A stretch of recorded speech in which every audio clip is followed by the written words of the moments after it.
Hello everyone, welcome back to Upside Down Data. Today I want to talk about whether or not Bitcoin is in a value zone. If you like the content, remember to subscribe to the channel, give the video a like, and follow us on Twitter, where we put out regular updates about our risk indicators and more. So, the market has been kind of trying to recover from that nasty, massive drop to the downside we had. Really all of last week, we just kind of spent hanging out in a very tight area. We've now just begun a new week as I record this video. And a lot of ink has been spilled on crypto Twitter and elsewhere about whether or not this was the bottom, this move down to 25K that we then bounced back up, or if we still have more pain to come. And I talked about this in the past, where I personally think trying to time the absolute bottom is in some ways a fool's errand, because it's basically impossible to know what the exact bottom is. 25K could be the bottom. Who knows? Maybe we have to go down further before we find the bottom. No one really knows. People are going to act like they're really confident and like they have the answer, but no one really knows. And that's why I think it's a game of probabilities, not of certainties. You have to just think what's more likely. But in my opinion, the bigger question to be asking right now, regardless of where the actual bottom is this kind of an overall value zone for Bitcoin? And what do I mean by that? Well, if we go back and look at prior bear markets, let's take 2018 for example, I think when we look back in hindsight, we would say, all right, well, 2020 obviously still wasn't a bad time to be buying the absolute top at 20K, but it certainly wasn't what we might consider kind of a value zone. But even if you look at something like 6K, I think you could look at this level and say, okay, that was a relative value zone, because look, we really only spent, we spent a while down in the doldrums down here, but then we're quickly back up and then off to the races. Shortly thereafter. Really had to hold for about a year and a half or 2 years to end up realizing some pretty massive profits, 5x profits from here. But at the time, if you had been accumulating back here and then you watch price fall over 50%, that wouldn't have felt like a value zone, even though it was a value zone in the broader scheme of things, right? Or if we go back to the 2015 bottom over here, imagine you were buying in at around $300 to $400, and then you watch the price fall 50 to 58%. Again, even though we'd identified this, looking at what happened next as definitely being a value zone for Bitcoin, at the time it probably wouldn't have felt that way. And so the question is, are we in a similar place right now? So even if this isn't the absolute bottom, is it something that we might look back in a few years and identify as being a value zone, just like 6K in 2018 or like around $400 in 2014, 2015, preceding those big moves to the upside. And I think one way that we can kind of visualize this as well, let's imagine we have a situation where we capitulate down to around 20K, just something that a lot of bears are calling for. Some are calling for a lot further. This is a level that a lot of people are calling for us to go down 20K, bounce off that, move back to the upside. Well, let's imagine that would happen. It would suck if that happens, of course. That would be a move of down to 20K. That would be a move of 32%. Around back to the downside. It would not feel good to experience that. But then, imagine that we just go on a big parabolic run then at some point, not too long after that. We start here at 20K, and we did a run like we did in 2020 going into 2021. That'd be putting price over 100K at the top there if we had a similar run like that. So even though it would feel rough from here to here, having to endure that, I think anyone looking back at this would say, oh yeah, that was a relatively good time to be buying Bitcoin. That was a value zone, because look at how much it appreciated after that. That would be, this is obviously, nothing definitive by any means, but that'd be a almost 300% move to the upside. Now, obviously that's just using this as a rough example. Who knows what would actually happen? But that's the idea, right? Is this a point that when we look back in the past, or if we're in the future, look back at it, that we'll see it as being a value zone? So there's some indicators I think we can look at to get a better sense of whether or not this might be the case. And one of the indicators I think is useful to look at here is the reserve risk, which really tries to get at long-term holder sentiment. Are they expecting higher prices to come at the future and therefore giving up the opportunity to buy at current prices? Or are they taking the opportunity to sell at these prices thinking that lower prices are to come? And so really when the reserve risk is high, when you get these high readings on this oscillator, that means that long holder sentiment is low. They think that it's a top, they're going to sell because they expect lower prices to come. They think it's not worth it continuing to hold on to their Bitcoin. They're better off selling it and then rebuying it later. So, and then when you dip down into this green zone, it's the opposite. They think that it's likely that higher prices are to come, so therefore, instead of selling and hoping for lower prices that might not come, they're just going to continue holding their Bitcoin and wait till, again, we get to one of these mania phases to sell again. So again, going up here, they're saying, I'm going to get out. I'm not trusting this. I think this is a good time. This is not a good time to be selling because I think higher prices are coming. That's down here, and so on and so forth. And you'll notice that we've re-entered the green zone more recently. We've slid back down into this band that has marked kind of included bottoms in bear markets. But one of the things that's useful to mention here is that just entering the green zone is by no means a guarantee that you're at the bottom. You know, we actually tend to spend a lot of time down in this kind of green zone before going off to those parabolic rallies. And so when we look at where we are right now, just dipping a little bit more deeply into this green zone, you know, it could either be something like we saw in 2018, where this was kind of the move down and now we're just going to have to range sideways here. Or it could be more like what we saw back in 2014, 2015, where we entered these kind of levels, had to dip farther before we found a bottom before moving back up. But either way, no matter how you construe it, entering the green zone at the level we're at right now, you know, where reserve risk is at right now, just kind of halfway into this green zone, that's something that we look back at and say that was a value zone, right? We were just talking about this. This is a value zone, even if it wasn't the absolute bottom. And so that's what we're showing right here. So whether or not this is the absolute bottom, this is indicator suggesting this is a value zone. Might have to endure some more short-term pain or even medium-term pain, but in the longer term, you know, based on this indicator and what's happened in the past, this would be considered a value time for Bitcoin. So that's one indicator that's useful. Let's flip over to another one that's interesting. And this is also an indicator that gets at sentiment, just in a different way. So this is the fear and greed index, or fear and greed index or indicator. And this is a heat map. So it's basically just color coding the price of Bitcoin based on what the fear and greed indicator was saying at the time. And so the indicator goes from extreme fear, which is 0, to up to 100, which is extreme greed.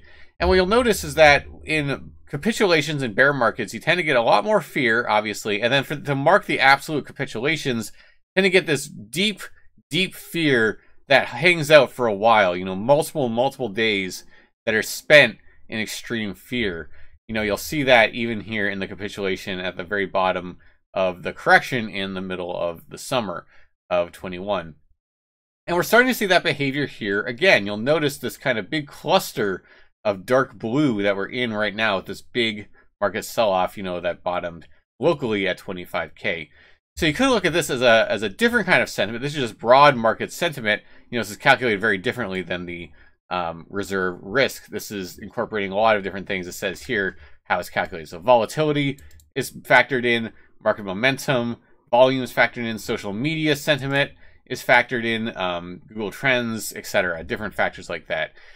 So this would be one thing that might be suggesting, again, that we might be getting into a value zone, because you'll notice, again, when you're in these deep blue areas, these deep blues, it's tended to mark a reasonably good time to be acquiring Bitcoin, even if there's more pain that follows. You know, you'll know here we got some deeper blue capitulation, or even here we got some deep blue capitulated down a little bit further. These tend to mark value zones. So it's just another indicator suggesting we might be in a value time for Bitcoin.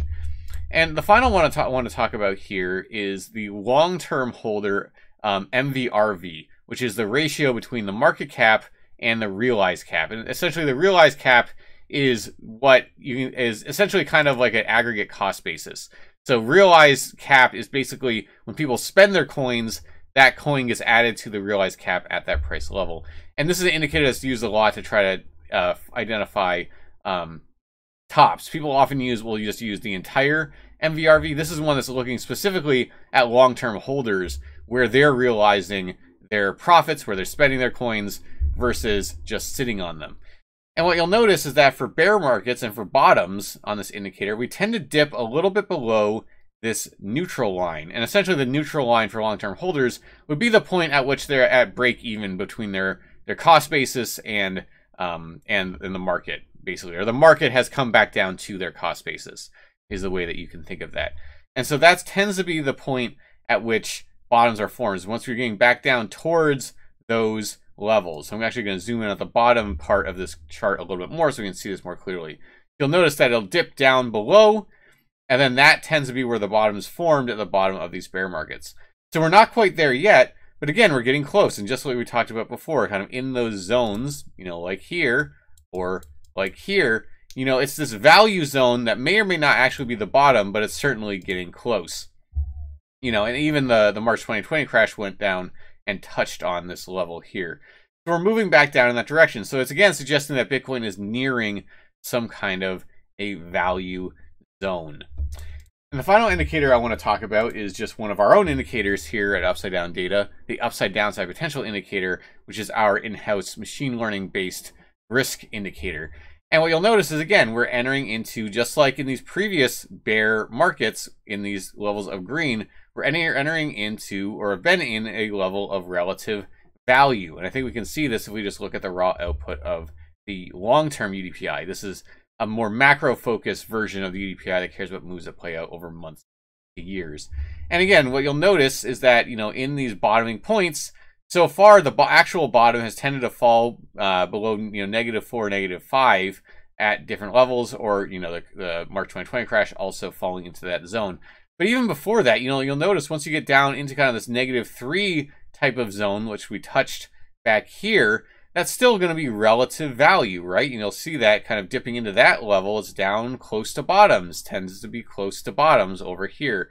And, you know, we dipped in it over here, and it's unclear if we're going to dip down there below again. But again, it still seems like a point of relative value. You know, even points up here, you know, where we've touched down at the top of -3 or around here, similar to where we are right now, again, have tended to be points of relative value, or back here, for example, relative value moving to the point going up.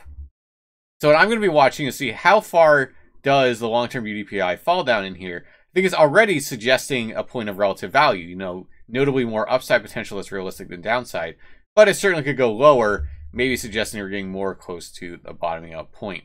Now, the other thing that's interesting to look at with this indicator as well that I've noticed is that in these kind of moves to the upside, you'll tend to note the UDPI setting in higher lows. So, you know, low 1 here, low 2 going up, low 3 to the ultimate top there, you know, low, slightly higher low, basically the same double bottom, low, low, up to the parabolic top, low, low, low, low.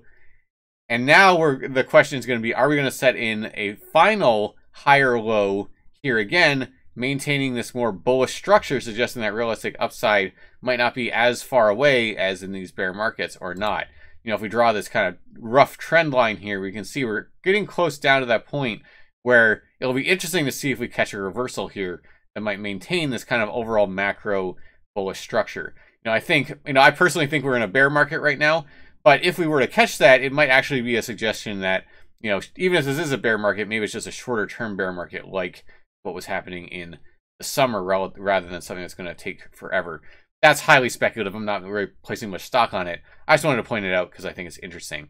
Regardless of any of that, though, even if this does slice down through here, we're still getting at this idea of relative value. And I think that's interesting, that across a number of different indicators that we're looking at, they're all suggesting that Bitcoin's entering a point of relative value. Now, does that mean that we should just go crazy and just start dumping all of our money into Bitcoin and expect a massive parabolic rally to ensue like what we saw here or like what we saw here? Well, not necessarily, right? Obviously, nothing is certain. And so for sure, I'm not just taking that data to mean that we're guaranteed to be in this super high value point where we're in the next couple of years going to be realizing massive profits. And the reason I say that is because right now, the unfortunate reality is that we're not in normal market conditions. What I mean by that is that Bitcoin, so far in its entire existence, has existed in a macro bull market in equities markets.